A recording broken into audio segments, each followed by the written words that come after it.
So the Democratic Party is they're trying to regain their spirit, because right now they have no spirit. Right now they're a defeated party. They have no ideas. They really don't know what they stand for anymore.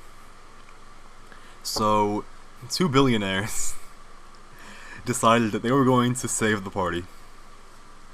And this is just hilarious, by the way. This is just the funniest thing I've ever heard in my life. So, Business Insider has an article, and I figured it was appropriate to use Business Insider, because this is now the Democratic Party just being run by a business.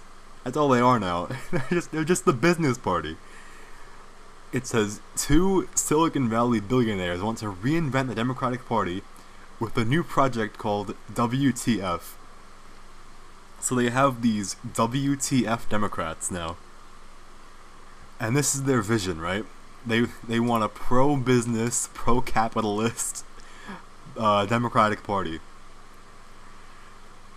Honestly, the WTF Democrats, dude, what the fuck, Democrats? That's all I gotta say. What the fuck, Democrats? What the fuck? How do you think this is a good idea? So it says here, WTF is a fitting abbreviation for LinkedIn founder Reid Hoffman's newest project to rethink what the Democratic Party is today. Called Win the Future, WTF is starting as a people's lobby where people can vote on policy topics that are important to them, like making engineering degrees free for everyone. So, it's being founded by Reid Hoffman, the founder of LinkedIn, and here we also have Mark Pincus, the founder of, the founder of Zynga, the co-founder of Zynga. First of all, LinkedIn and Zynga. I mean, what, like, if you're gonna have tech guys, at least have, like, relevant tech guys. Like, have Bill Gates or, like, Mark Zuckerberg, or, like, at least have people who are relevant. They're still horrible, but at least they're relevant. You're gonna have Reid Hoffman and Mark Pincus, the founders of LinkedIn and Zynga. You're gonna have them run your party now.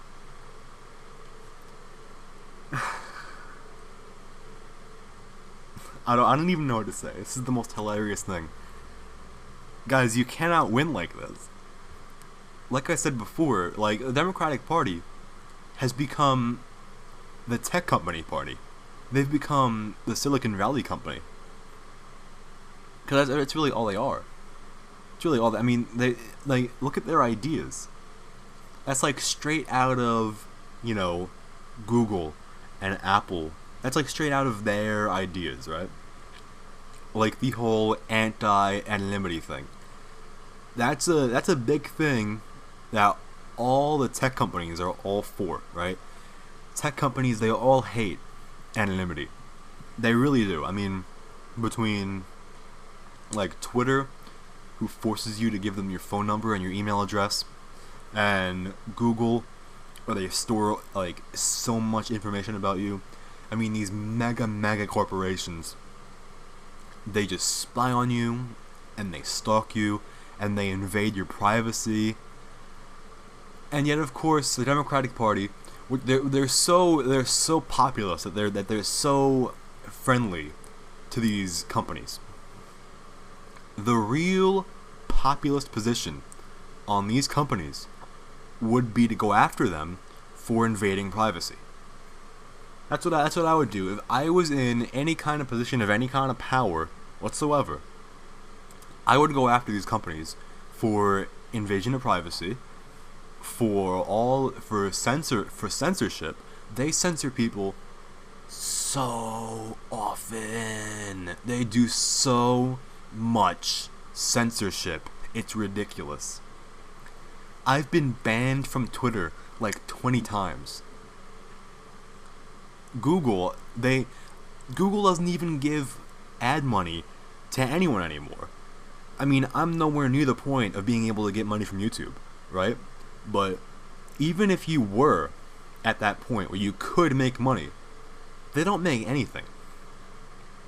Any channel that can be considered even slightly controversial, even if they're not even a political channel, and they're just, I don't know, a young dude who makes gaming videos and he says curse words. They take away his money. Oh, you said damn in a video? That's it. We're taking away 90% of your income. They're like tyrannical. Think about that. I mean, YouTube is the worst for this, right? Because on Twitter, it's less it's less it's less important to people. But YouTube creators, a lot of them, this is where they get their income. This is like their job. And you're going to take away their money just like that, without any warning, without any explanation. You're just going to cut their income. And these are the people that Democrats support. Democrats support a company. These are supposed to be Democrats. They're supposed to be the party that's for living wages, and that's for workers over corporations. And yet they support Google, a company that treats its workers, because really, YouTube creators are YouTube's workers, because they make YouTube money, and they get paid by YouTube. So they're employees, these people who make the videos, and they put in so much effort and so much work to make these videos. Google just cuts their income for no reason. Just however there needs to be something done about that. I mean, if you can't make laws, have, like, I don't know, a creators union.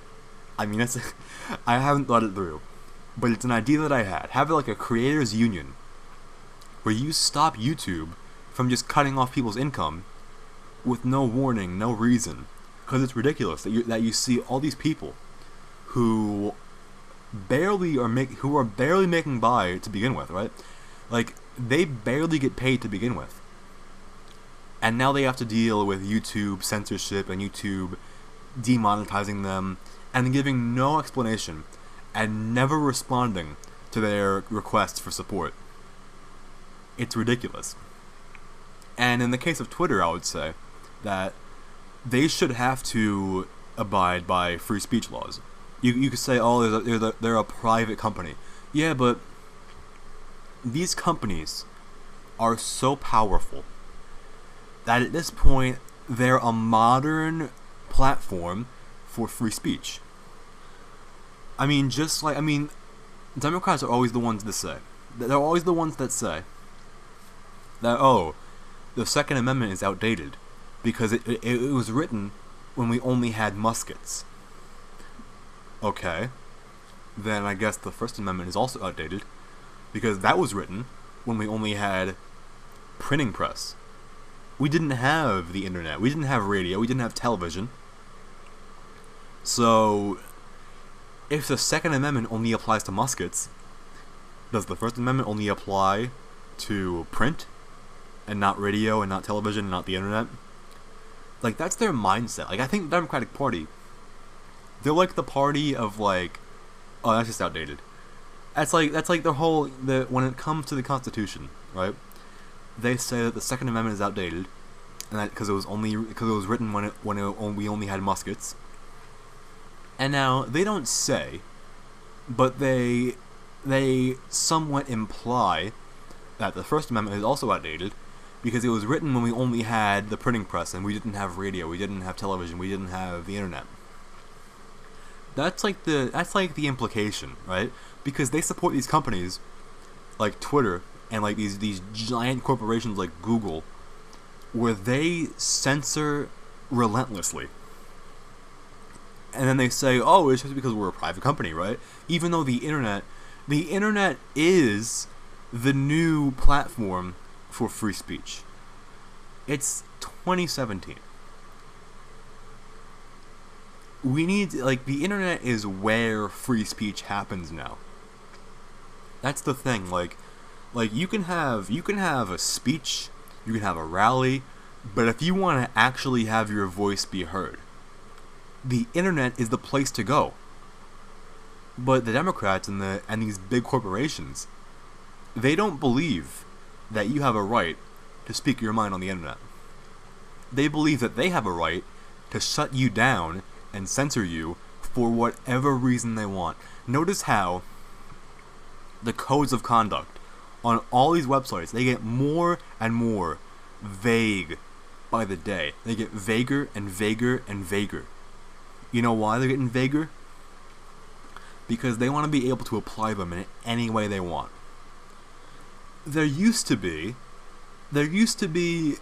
set rules. There used to be actual concrete rules on what you could and couldn't post. Now it's all so vague. It's all like, oh, if you offend someone, then that's against the rules. Okay. People could be offended by literally anything. Literally anything.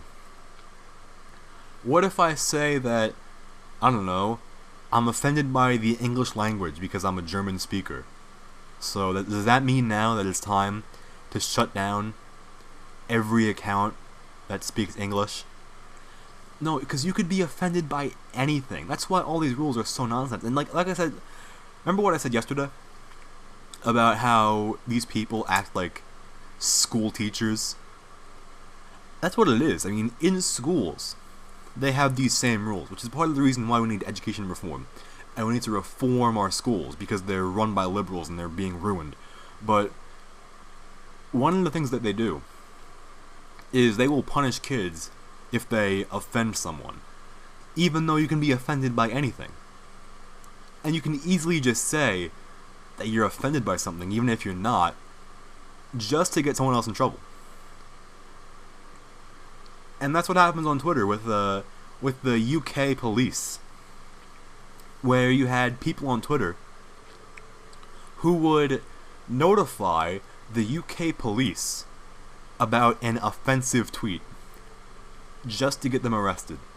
Just because they they had a little tweet that was skeptical, not even being anti-immigration, just being skeptical of immigration. They called the police on that. Oh, these people are so disgusting. They're so sick. They're so vile. They're barely even people. They're so disgusting. I had that happen to me. I had someone on here, and I tweeted it out. It was a private message I got from someone on here, and they said that they had reported me to the police for Nazi speech. I mean, obviously that was a lie, but they use these threats. And CNN, I mean, that's what they do, right? They use all these threats. They use threats, and they go after people. And that's how they win. They shut people down. That's all they know how to do, because, like I said before, they probably have mild autism, and they don't know how to communicate. So they just shut people down. They just censor. That's all they know how to do. They just censor. That's all they do. And even on CNN, where they try to shut down the people who made that GIF by doxing him and by threatening him.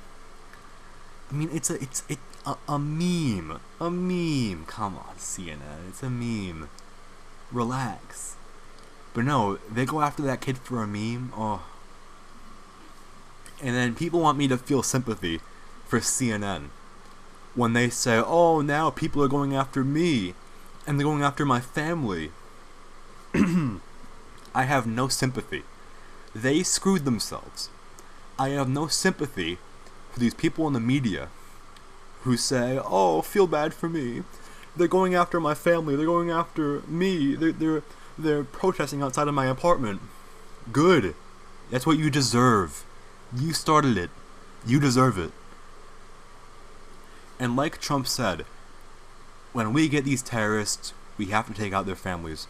When we get these terrorists, we have to take out their families. And in this case, Alex Jones was right. CNN is ISIS.